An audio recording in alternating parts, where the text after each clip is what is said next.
welcome everybody. Thank you so much for joining our webinar today. We are going to learn about the 5 changes that a K-12 tech director implemented at their school to go from firefighting to leading. So I'd like to introduce your 2 speakers today. We have Lacey Merrifield. She's the technology director at Bosqueville ISD. And James Symons, he's the CEO of LocknCharge. He's also the host for a Strategic Thinking podcast. A few housekeeping items before I pass it over to these guys. Your lines will be muted for the entire session. Please, we encourage you to throw questions in the chat as you hear about them, or as you have one. And then at the end of the presentation today, we will have those. We'll have about 10 minutes for James and Lacey to answer any questions for you. For attending this session today, you will be receiving a $15 DoorDash gift card. I'll be sending those over to you after the webinar today, so those will be in your box. And then at the end of our session, we will also be picking one of you at random to win the $100 Amazon gift card for your time in joining today. So with that, I will pass it over to James to get us started. Well, thanks heaps, Jen, and thank you everyone for joining. Really excited about having a conversation with you all tonight, especially with our special guest, Lacey. I met Lacey in February at the TCEA conference in Texas, and I was blown away because actually we were doing some live recording of the podcast, and I went down to the LocknCharge booth, and Lacey was there, and I thought, we have some of our salespeople on the booth telling people about the product, but my sales guys were nowhere to be seen. It was Lacey standing next to our product, telling every single person that walked by how it's, changed her life. And I was like, this person's amazing. She was telling me stuff that the product did that I didn't even know.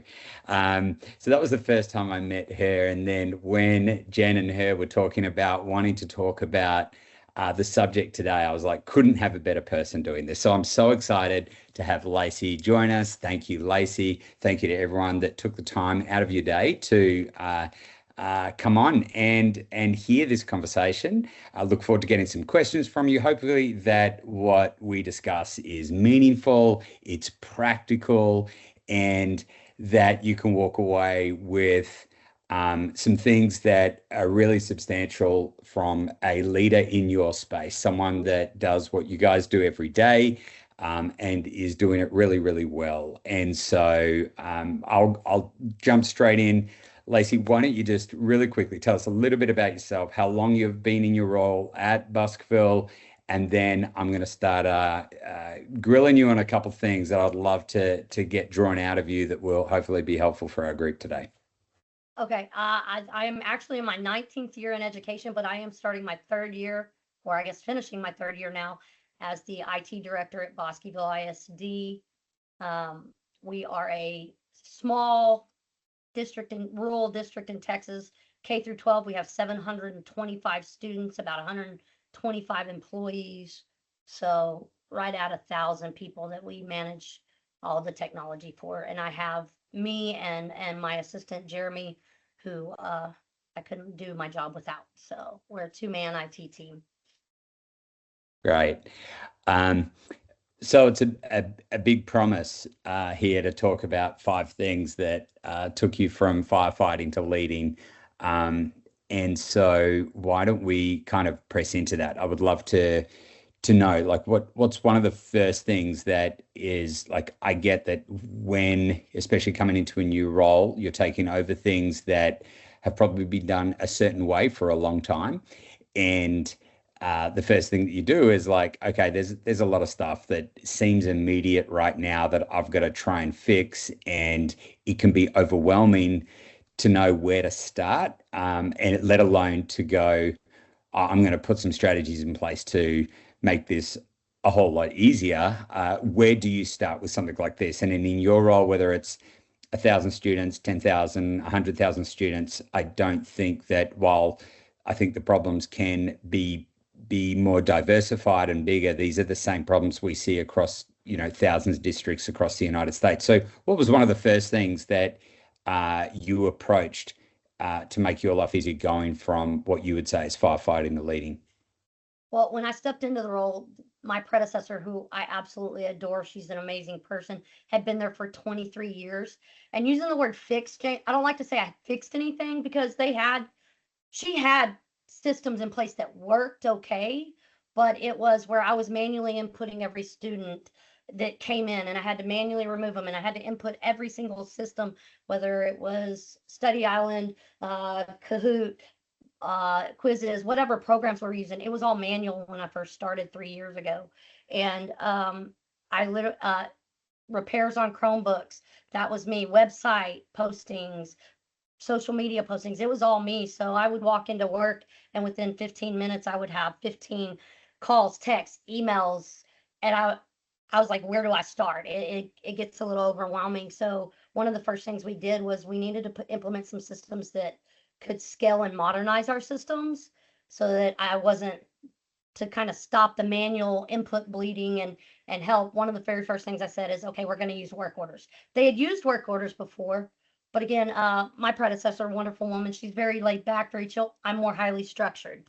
I was raised by a Marine, so I'm like, let's get it done.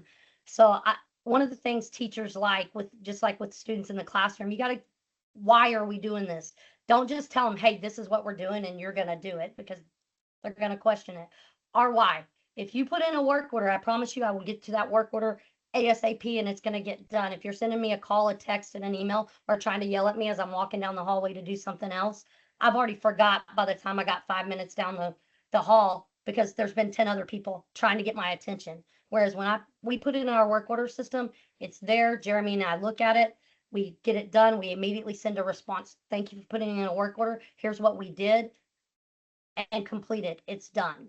And honestly, I don't like the little dots on my phone, so I don't like the work order sitting in the queue too long either. So we work pretty well that way. When we did that, that helped free up a lot of things. The next thing we did was manually inputting students, whether it's 10 or 200 was a lot. Cleanup at the beginning and end of the year was hectic.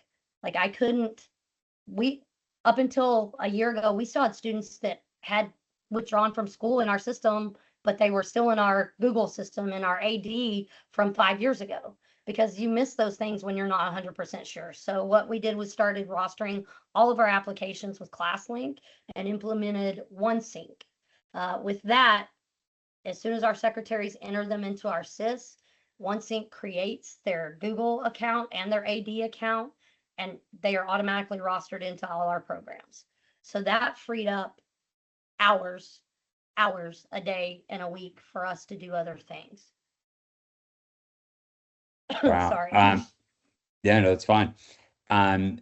So going from that kind of call IT to help yourself is probably a great way to sort of explain that. And then going from, where did you then move to, say, automating the repetitive work that kind of really eats that time out of your week?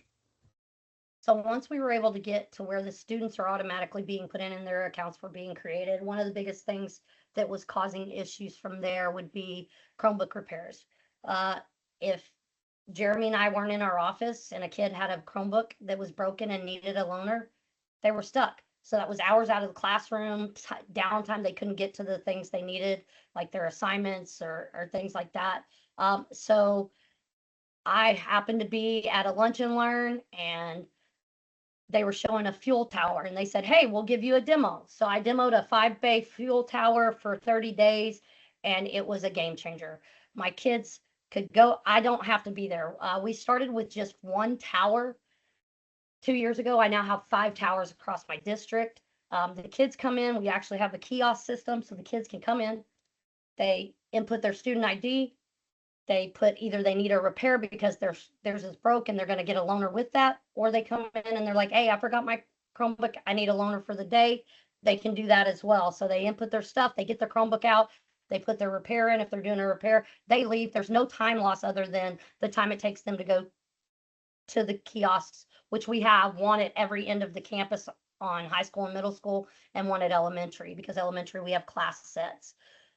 So that right there alone saved, when I'm gone to conferences or I'm out doing a repair on one campus, and somebody on another campus needed a loaner, they were able to automatically get that taken care of. Whereas now it sends me and Jeremy an email every time somebody does a repair or a loan, sends us an email. We check the towers at the end of each day, grab any repairs out, send them off or fix them depending on how bad the repair is, and it's taken care of.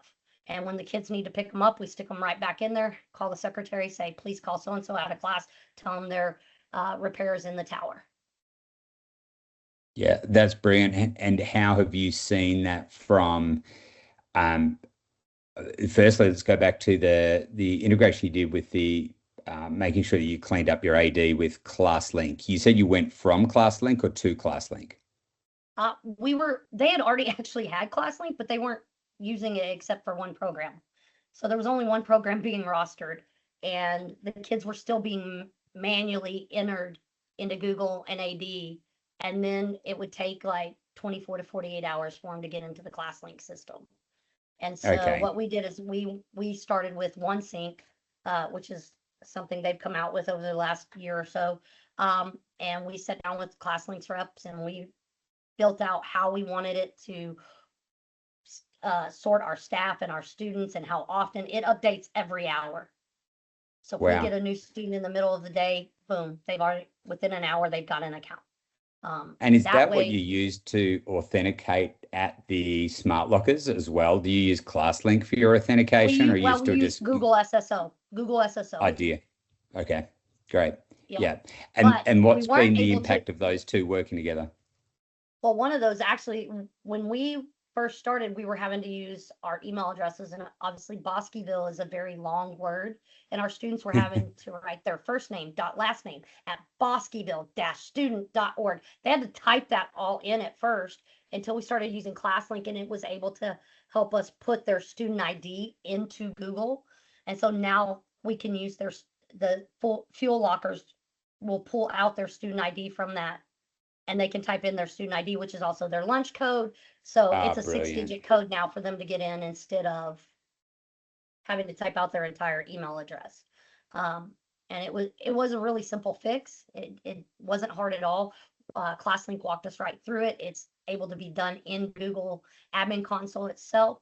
So that alone saved hours on the student side, because then we'd have some students, I don't know my email address. I don't know how to spell Bosqueville. What, guys? Okay, all right, we're getting there. So trying to make it as simple and as self-service as possible without the kids needing our help. We've made videos. Actually, we are about to produce a new video with our theater teacher.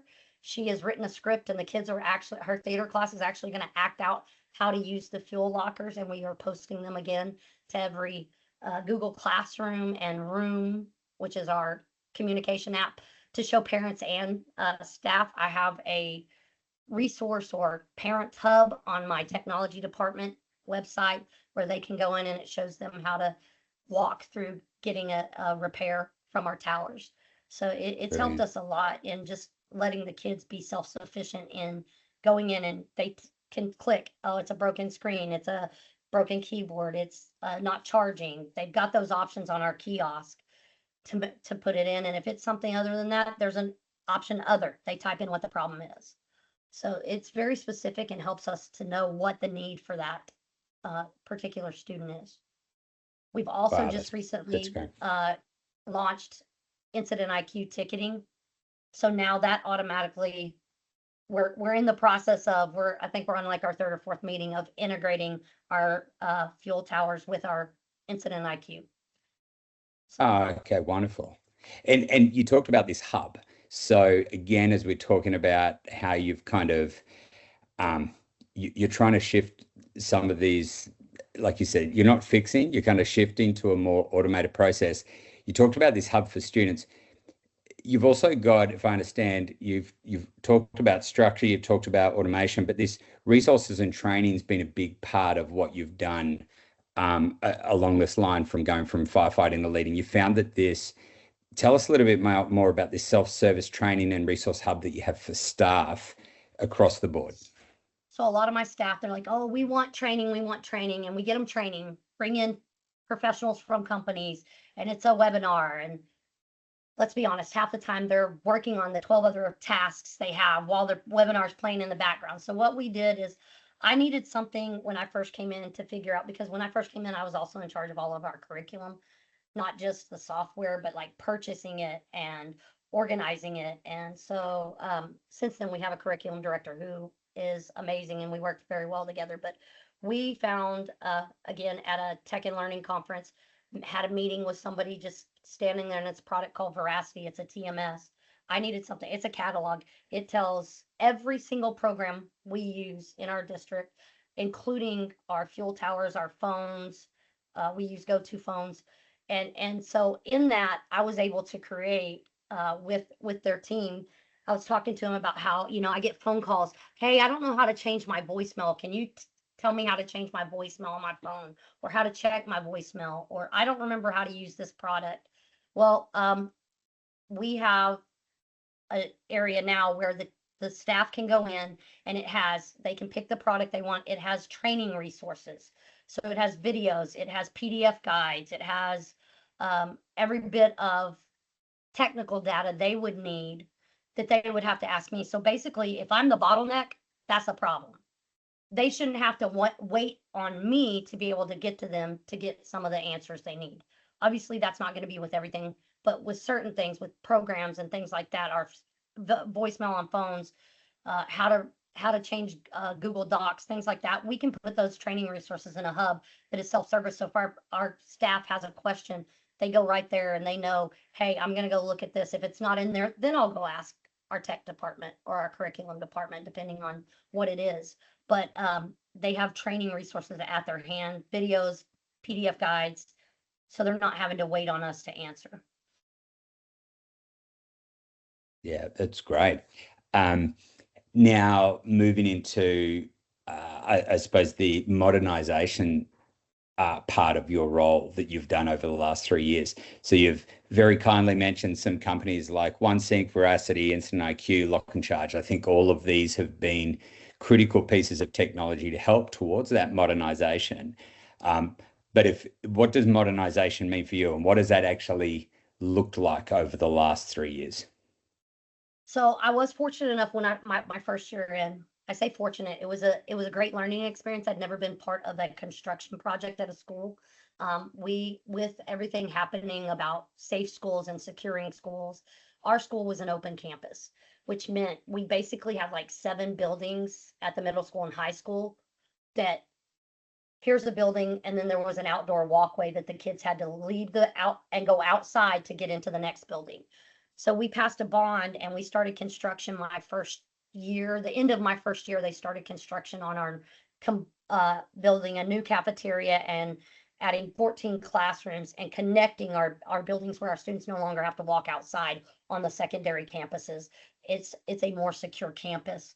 And when they did that, I was fortunate enough to get to look at some of the systems we had. We had one program for guest check-in. We had one program for cameras. We had another program for door access.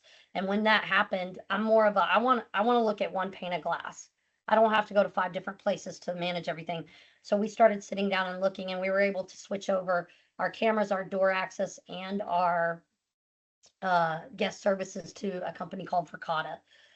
We are almost 100% Verkada. We have our elementary campuses left, which is in the works for next year and the year after to get them switched over, because our elementary campus was already closed, so it wasn't part of the bond.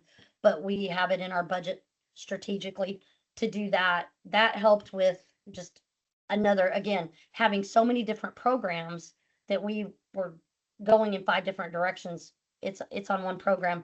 Our admin team has access to the cameras, doors, our athletic director, if he needs to set something up for athletics, whereas before it was they had to go to me because I was the only one that had access.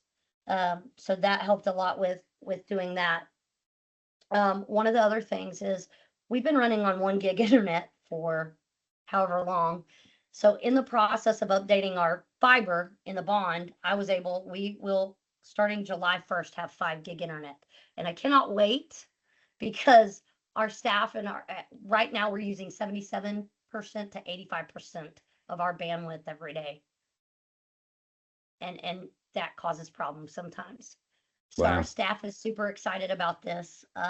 It should speed up our network. We have replaced, in the last 2 years, I used my E-rate funds and money from bonds to replace our wireless access points. Every wireless access point in the district has been upgraded as of last year. We replaced our core switch because it was at end of life. We went from just a single server with no redundancy to scale computing. So now we have 3 nodes in our server with the ability to add 5 more nodes later for growth if needed, which there are tons of developments and housing developments going up in and around our area that could possibly affect our numbers here in the next 2 years. So we basically have built almost a brand new network with all the free time that we freed up from just doing the minor little things like Chromebook repairs, not having to be stuck in our office all the time, automating the Chromebook repairs, automating the student input system. The automations alone saved us probably 20 to 30 hours a week that we were stuck in an office trying to do things, whereas we couldn't go out and check our network and look and see what we needed done. The last thing we have going, which we've already gotten approved, I replaced 9 regular switches. We will replace 28 more switches this coming year, and we will have an entire brand new network that can go up to 10 gig. And we'll start with 5 gig first. So we're excited about it. I'm going to kind of just recap these 5 things in just a minute, but I've got a question for you before I throw these questions over to the group as well. How important, you've named quite a few vendors here that you've worked with. Yeah. How important is change management when these things come into play? And I say this because we've sometimes been on the end where we've wanted to see an organization, we wanted to work with them almost more so on the post-sale to say, let's work on the communication strategy and the implementation here, because the best technology will fall over if it's not communicated and implemented and the change isn't communicated well. What's your perspective from your side? Because we see it from our side as like we either have absolutely raving customers because we were able to work with them on that side, but the times that we haven't, we've seen sometimes the best intentions fall over. So from your side, it sounds like this is all of these things that you've worked with. I'm hearing this change management without you saying these words. So it's like of all of these brands, how critical is it? What was that say? Go ahead. Yeah, no, I'm just saying, so like in your words, how critical is it? And would you agree that if that is not given it the right amount of attention, then money is completely wasted? Or is that an incorrect assessment? No, I would agree. And I think, first off, there's no one size fits all. Like what works for me may not work for everybody else, but you can tweak it to make it your own. You know, I like highly structured things. I like, we actually, when you say change management, we have a change management. It's a Google form I created, but if we have a vendor that is doing something to our network, I ask them, please fill this out. Because when I came in and we started redoing, like when we started the construction, they're like, hey, does your fiber line run across this awning? And I'm like, nobody knew. We didn't have a map of our network. We do now. We have since gone in and done these things, but it was like, I don't know. I just got here. I don't know where anything's at. I don't know. And it was like, these are things that we learned. And literally it was like, oh my gosh, they tore a awning down and cut a fiber line. And we're like, we have no internet. This is bad. What's going on? So it's things like that. So what we did is we have a change management form that every vendor that goes through us, that if they're making a change to our network or to something, either myself, my assistant, or that vendor will fill out for us, because then we can go back and say, what did we do? Here's what we've done. We've had a couple things where when we're changing the actual, we actually just upgraded our firewall as well. And we had some issues. We went in and they're like, hey, this isn't working now. What did we do? Well, we could look back and say, so-and-so did this, this, and this, XYZ. That's when it stopped working. Yeah. And so, Yeah. I mean, I think, again, there's no one size fit all. I've networked a ton and more in the last year, that really helped me. I've talked to other IT directors that have been doing it way longer and way better than I ever have, because I think that's it's a community. It's not, you have to ask, like, how did you do it? And the way I did it may not work for you, but you can take my ideas and make them your own. I'm very fortunate to have an admin team and a superintendent. When I first came in, he didn't let me do a whole lot without talking, because I was new. I had to go in and I had to earn his trust, and I had to show him, hey, this is where I want to take us. And now I go in and I have his utmost confidence and respect. He's like, if that's what you think we need to do, do it. And I've got his support. And so it was really good to see the buy-in from him, because he knows I'm going to do what's best, not only for our staff, but for our students, because that's why we're here. It's for our students. So, well, Lacey, I am so appreciative of what you've said. I feel we've tried to pack so much into half an hour. People's lunch breaks here. I appreciate everyone's time. I'm going to quickly recap what I heard. Is what's been really helpful and what's been powerful for you is shifting your school culture from a call IT to a help yourself environment, is automating that repetitive work that eats into your week. Like what are the things that you can do to automate that? Building a self-service training resource hub for staff. I had a guest on the podcast recently. They created like 300 videos over 2 years.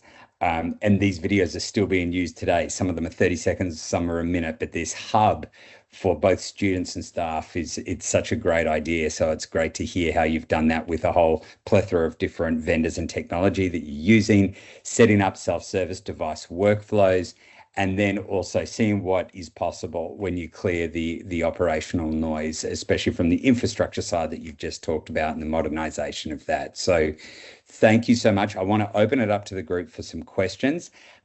Jen, I'll just quickly flick it back to you, and we'll see what the group has. Yeah, thank you for that, James. I just want to be respectful of the fact that it was 30 minutes, so I'm just going to kind of shift this around and first end with our winner, our $800 gift card winner, and then come back to questions, because Lacey, James, and I can stay on for that. So feel free to start sending your questions in the chat right now, and we will read those. But first, we just want to quickly, let me share this. Oops. All right, so our $100 gift card winner is Melissa Lindquist. So congratulations, Melissa. We will send that to you after this call. And then we just wanted to talk about strategic syncing. This is our new podcast that James is the host of, the website strategicsyncing.com. James, you want to quickly just share the goal of this? We have just dropped our 4th episode at TCEA. We did some live recordings with some incredible IT directors, CTOs, assistant superintendents of technology, people talking about the things they deal with every day, like yourself. And we have really wonderful, candid conversations on that podcast. I would encourage you guys to follow on YouTube, on Spotify, on Apple, whatever your kind of go-to is. And if you know of anyone that would be a pretty inspirational person to be interviewed, I would love you to go to the website, fill out a form. If you've known of anyone in that space that you think their story would be great to be told, let us know. So, yeah, that's a little plug for that, but it's for your benefit. We would love to have you hear some of these stories and hopefully hear some of your stories as well. So, yeah, we've got our first question. Jeremy, you said, how did you set your priorities? Great question. And I've been told that priorities is It shouldn't even be a pluralized word, right? Because more than 3 equals 0. So if, how did you do that, Lacey? You come into something like this, how did you work out what you deal with first? First thing I dealt with is I focused on the areas that were costing us an abundance of time every single day, and then worked outward from there. Mm-hmm. So that was the follow-up was how did you decide what to tackle first? Yeah, that's what was interrupting me the most every day, what was taking up, the most, and that wasn't scalable, like, and then I prioritize the changes that would give me the biggest time return and least disruptions. So again, and what's an example of that? Like, what would you say? Automating our students and our rostering of our services, because especially at the beginning of the year, when kids are withdrawing, new kids are coming in, we're changing programs, existing programs, all those things. And so you're like having to remove the kids from last year or roll over, and it's not one program. It's when I set up our Veracity program, which is our TMS where we store all of our content now. Basically, it tells me when it renews, what budget it comes from, all that stuff. Plus, it has the resource guides for my staff to go in and look at on how do you use it, how to set it up, whatever. When I was doing that, that in itself gave me a chance to give that over to the staff. Like, here you go. You have this resource. And now I could go in and say, I think we had 99 programs in when we had our first meeting with them, 99 different programs that we were using that I was having to go in and input and take out staff and students every year. And so once we implemented rostering with ClassLink and then implementing the OneSync to where it's automating our kids' accounts and our staff accounts. And then again, when they withdraw or they leave, it removes them. I don't have to go in and worry about that cleanup anymore. Yeah, great. The next, do you have a model to follow to build the self-service system? As far as a model, I used the program that was Veracity. It's in there itself. I didn't build it myself. It was built into what they allow me to do with their program. So I can put any resource, any video, any PDF guide, any link I want to give to my staff within that program. When I first started, before we got Veracity, I literally built a web page on our website that was password protected, and the staff had to log in to be able to get to those resources. And I would make Edlio page or a class-wise, line-wise, how to use it with how-to videos, tutorials. That's how we first started our hub. But I'd be happy to talk to you about it one-on-one if you want. The next question, what structures does your district have for CBAs to change work for the positions that were impacted by the changes implemented? Well, the work was all for me and my assistant, so nobody's positions really changed. Let me read the question again, because it wasn't. It's an acronym. I don't know what CBA is. Right. It's an agreement for. So when we work with our vendors on the change management form, there's very few that we let change our network or have access to our network. So usually it's either myself, Jeremy, my network system administrator, or Signary or TFE usually are the only people making network changes to our network. So we didn't, like I said, we are in charge of social media, website, network, Chromebooks. It's all just a 2-man team. So there wasn't a whole lot of having to change work for positions. She added a another comment on there just said, sounded like your office staff work was impacted at the building too. Actually, it just made it easier. The office staff, that once they input we have 3 secretaries. Once they input a student's information, it automatically goes in. They didn't have to do anything else other than input the registration packets, which is now starting. We're mostly online registration now. There's a couple things that we still do pen and paper. Kevin's got a great question here. He says, I love the idea of the lockers and automating the one-to-one device management. I think this will be huge for my secondary schools. Have you noticed increase in breakage rates since students are no longer directly meeting with IT to turn these in? And do you use fines for repair costs? Yes, we use fines. It's written in our AUP.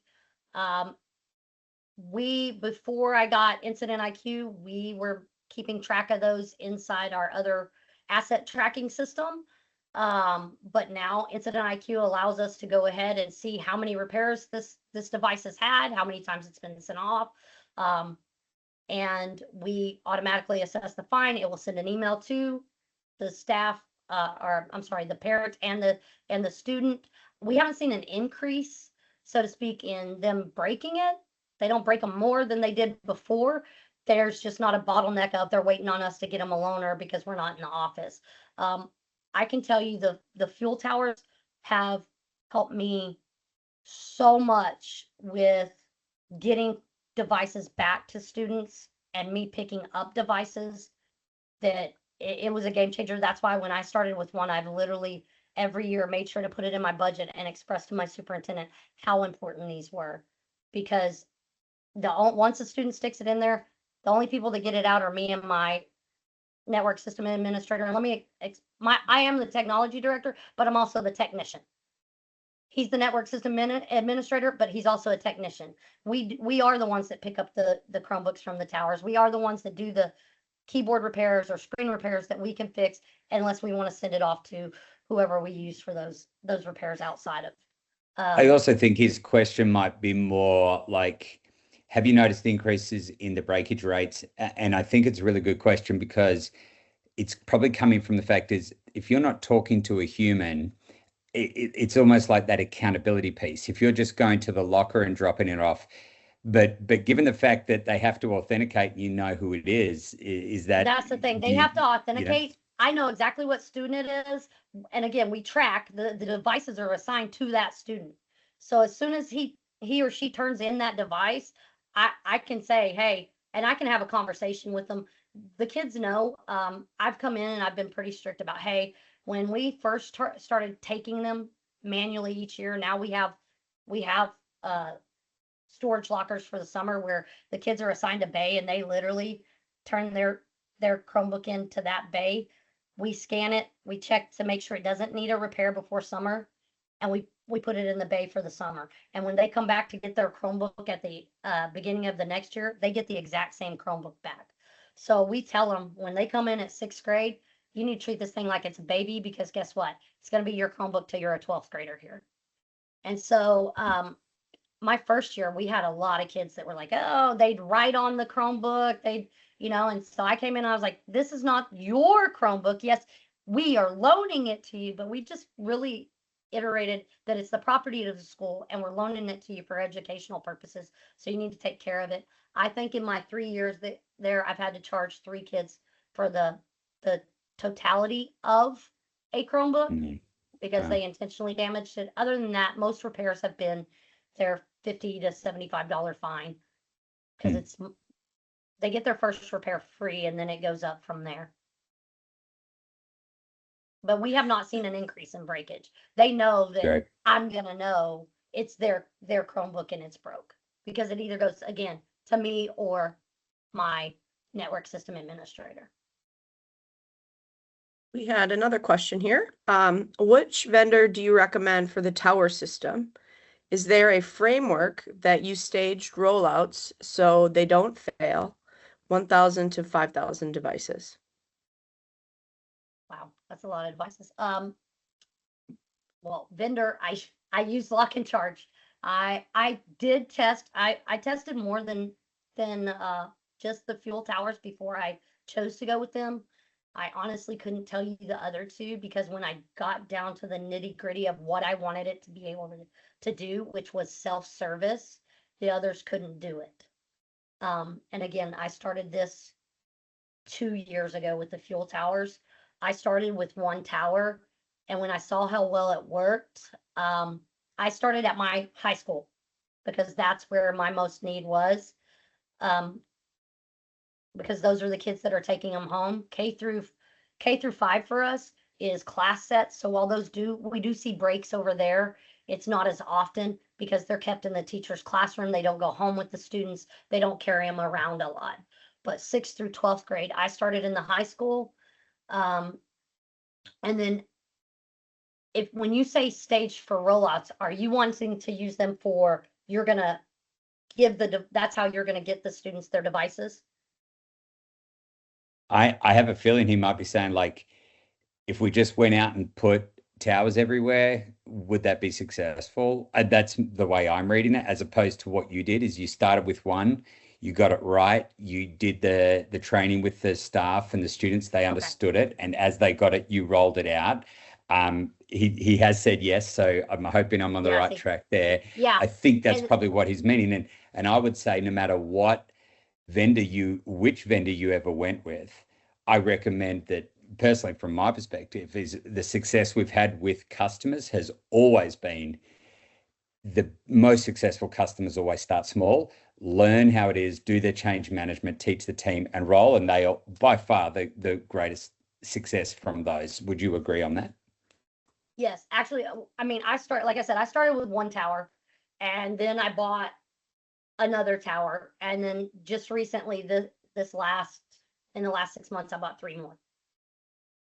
But the way I got my superintendent and my admin on board is again, by documenting the work orders, having work orders in place to show the workflow, having the kiosk system to show that, hey, this is how many times the kids were able to get a Chromebook when I was at a conference or I was fixing another technology issue on the elementary campus, but I had 3 kids be able to come in and say, hey, my Chromebook's not charging, or my screen is broke, and they were able to not lose classroom learning time. And that's how by just showing my superintendent the time and money those towers were actually saving us, is how I got him to let me buy more and show him that it really was worth it. I've actually had a conversation with another IT director that is in a bigger district than mine, and he had an issue where a student dropped off, because the way they do it is they drop off their broken Chromebooks to the secretary, and the secretary then tells the IT department, then somebody has to come pick it up, and it took them 24 hours to get the device, get a loaner back over to that kid. Well, that kid happened to be a school board member's kid, and the parent was not happy that it took 24 hours for the kid to get a loaner. And so I literally sat down and talked to him, and I said, look, this is what you can do with the towers I'm using. And when I did first start using them, the things that I made sure I asked the questions about what I wanted it to be able to do for me as far as the kiosk, self-service, how can I fix it? And then I went back and had a conversation with my sales rep and one of the engineers at LocknCharge and asked, hey, can this and this be done? And they sat down and they said, hey, those are some really good questions. Let's talk about it. And they actually went in and started playing around, and lo and behold, a few months later, we piloted the program to see if it would work, and now it's doing it. Because when it first started, I could only have a repair or a loan. I couldn't do the loan and repair in the same bay. And for me, that's the way I needed it to work. And when I explained it to them, they made it work. So they're very start with why. How you did it is with LocknCharge. Yes. Yes. Yeah, you did. You With started with the LocknCharge. why, right? Yeah, Yes. yeah. What's The why? what What's are you trying to? important? Yeah, And that's again, great. it's saving time, saving money, keeping kids in class, and keeping them able to get to their educational materials. I mean, that's the purpose. My superintendent is really big. Our why is our students. He tells us we're not top down. It's more like our students, our staff, our admin, and we're down here. Yeah. We are here to serve them, not the other way around. And Great. so that's what I've tried to do since I've been there. And again, telling my teachers, hey, I didn't walk in and say, you're putting in a work order and you're using this and leave. I told them, this is what helps me. This is how I can help you better. This is how I can make things more efficient to get you back to where you need to be. There's one question here. It says, I know I heard you say the bays are assigned to the students. I think you were referring to just over the summer. Right. Are they using codes to open the bays or their student badges? So do you want to just maybe explain the differences? Yeah. They're not necessarily assigned to it. The devices are assigned to the student. The bays are not assigned to the students. Right. But they are. How are they using? Just go back to the authentication. You said you're using using Google, but you're student ID actually numbers. using the OneSync code. Is that right? Right. I believe now you can use badges. Yep. I was Yeah, able you to can use, use like, RFID you can use the student RFID badges. Yeah. badges because in the beginning I was using my badge and my IT staff, the two of us were using our badges to get in. Our students at the time did not have badges. They do now. And so, but we just went with using their lunch code because that's the same thing they have to punch in to get into get lunch. So they know their ID number. And so that's what we went with as soon as we were able to get that into Google because that's the easiest thing for them to remember. But again, in the LocknCharge towers, you have workflows. And it would depend on how you built that workflow out. If you're going to use the LocknCharge towers for deployment, I believe I've never used them for deployment in that way. The bays aren't assigned. They just stick their device into a bay, and then it tells us what bay it's in based on that student. For the repairs, when you're talking about when we do Chromebook pickup and turn in, that is, we don't use the fuel towers, we use carts, and each cart is assigned to a class, and in that class every kid has a bay assigned to them. So like bay 1 in cart 1 is Joe Schmo, and bay 2 is Candy Kane. Yeah, so that's how they're assigned there. Two separate things. Sorry. Yeah, great. Right. Well, Jen, why don't we wrap that up? Yeah. Thank you so much, Lacey, for your time. Thank you, James, for moderating that conversation. We will be sending this recording out. And just a reminder, I will be sending out you guys the DoorDash gift cards today. So Lacey, are you happy for people to reach out to you with any questions? You've mentioned some of the vendors that you've spoken about, by the way, incredible companies that we also have collaborated with. I know OneSync, Veracity, Incident IQ, LocknCharge, Vicata, I'm not sure on, but these are just great for you guys to all be talking to each other about, getting best practices from what's worked, what you like, what you don't. If you're happy for people to reach out to you, that would be great. Yeah, please, absolutely share my contact info. I'm happy to talk to anybody that wants to discuss ideas or have any more questions. Great. And feel free to reach out to Jen or myself on LinkedIn, connect with us. Lacey, love to meet you all and hear from you. Thank you so much. Thank you.